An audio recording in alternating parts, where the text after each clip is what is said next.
એટલે જીનાતે પૈસા આપ્યા, ઓલા હુંડી મોકલી દીધી. જ્યારથી આ બ્રાહ્મણ એના ભેગો રહ્યો ને, એ રોજ બે ભેગા જમવા બેસે. એમાં આ જે જીનાત છે ને એ ત્યાંના રાજાની કુંવરીને વળગેલો, અને એક બાનવા નામનો ફકીર એ રાજાએ બોલાવેલો કે ભાઈ આ જીનાત નીકળતો નથી, કોઈના કાબૂમાં નથી થતો, તો તમે અહીંયા આવો. એટલે બાનવા નામનો ફકીર ત્યાં એ જીનાતને કાઢવા આપે ને સમય આપે, એટલે હું આ સમયે ત્યાં આવી જાય. એટલે જીનાતને ચિંતા માંડી થવા કે હવે એ બાનવા નામનો જે ફકીર છે એ મને કબજે કરી લે, એટલે જમે નહીં.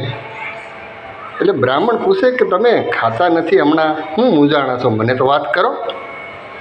કે ભાઈ તને કીધા જેવું નથી, અને તું કહીને તો તું બી જાય. અરે કે કેટલા સમય છે તમારે ભેગો છું, અને હવે મને થોડો ડર લાગે એમ. તો કે નહીં, તમે મને કહો ને કહો. એટલે ઓલા જીનાતે એને કીધું કે તું બીતો નહીં, હું તને કાંઈ નહીં કરું. તો કે હું નહીં બીઉં, તમે તારે કહો. કે હું જીનાત છું, અને આ એના રાજાની કુંવરી છે ને એને હું વરગેલો છું. હવે ત્યાં બાનવા નામનો ફકીર છે એ આવવાનો છે, અને એ આવશે એટલે મને કબજે કરી લે, આ ચિંતા છે. તો કે હું તમને કાંઈ મદદ કરી શકું? તો કે હા. એને આવવાની 6 મહિનાની વાર છે. એક તું વસેરી લઈએ ઘોડીની, ફલાણા ગામની અંદર જન્મેલ છે એને લેતો હોય, અને ખારી પેટ ખવડાવે, 6 મહિનામાં તાજી બનાવી દે મસ્ત. એટલે એ ગામથી ઘોડી લઈ આવ્યો વસેરી, અને વસેરીને જે કીધું એ પ્રમાણે ખાવડાવવાનું ચાલુ કર્યું. અને જીનાતે કીધું કે ભાઈ તમે હે ને આ જે મિલકત છે ને અહીંયા એ તમે જે મોકલાવો છે ને એ 2 ગણી 5 ગણી 10 ગણી ત્યાં મોકલાવવા માંડો, કારણ કે 6 મહિના પછી હું કબજે થઈ ગયા પછી અહીં કાંઈ નહીં રહે, પબ્લિક બધું આ મેલે તોડીને લઈ જાય. આ તો હું સૌ એટલે આ બધું છે. બોલો તો 4 ગણા 5 ગણા 10 ગણા રૂપિયા માંડો મોકલવા, પણ અહીંયા જીનાતનું ખૂટે.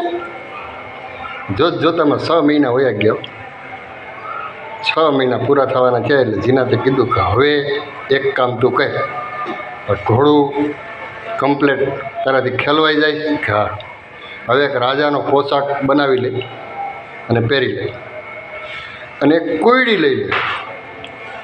એ કુયડીની અંદર જે સમારનું કડુનું પાણી હોય ને એ ભરી રાખ, અને કુયડી એમ મસ્ત એને મોતીથી પોરવી દે, અને હાથમાં રાખવાનો.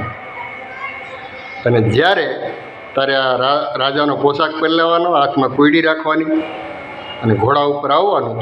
બાનવો ફકીર જ્યારે મને લઈને જતો હોય દાટવા, ત્યારે તારે એની પાસે માગવાનું કે ભાઈ મને જોવા જતો, અને તને જોવા દે એટલે તારે એ સિંહાને ફોડી નાખવાનો, અને જ્યાં તારા હાથમાં સવારના કુંડની જે કુયડી છે એ એના ઉપર ઘા કરી દેજે, એટલે એ નાપાક થઈ જાય, એટલે પછી હું ભૂગી જાય. અને આ કામ તારે થાય તો ભલે, અને ન થાય ને તો આ ઘોડી ઉપર જેટલું ધન તારાથી ભરાય એટલું ભરી અને તું મુઠ્ઠીયું વારી જજે, કે કાંઈ વાંધો નહીં. આ તો બાનવો ફકીર આવ્યો, અને ભાઈ જીનાત કે હું જાઉં છું, મારે જવું જોઈએ. જીનાત ત્યાં ગયો, બાનવા ફકીરે કબજે કરી લીધો અને સિંહામાં ભર્યો. અને આ ભાઈ રાજાનો પોશાક પહેરીને સામે ઘોડી લઈને આવેલો આવે, અને ઓલા દાટવા જતા હતા. કે કેમણા રાજાનો પોશાક ભરીને તો ઊભા જ રહે. એ કે ભાઈ આ એક જીનાત હતો એને પકડ્યો છે. એ કે જોવા ગયો તો સાલો કેવો છે એમ કરીને ઓલા આપ્યો એટલે ઓલા કુયડી બાનવા ફકીરને મારી ને સિંહાને ફોડી નાખ્યો, ને ઘોડીને મારી ઘોડી મીડી દોડવા.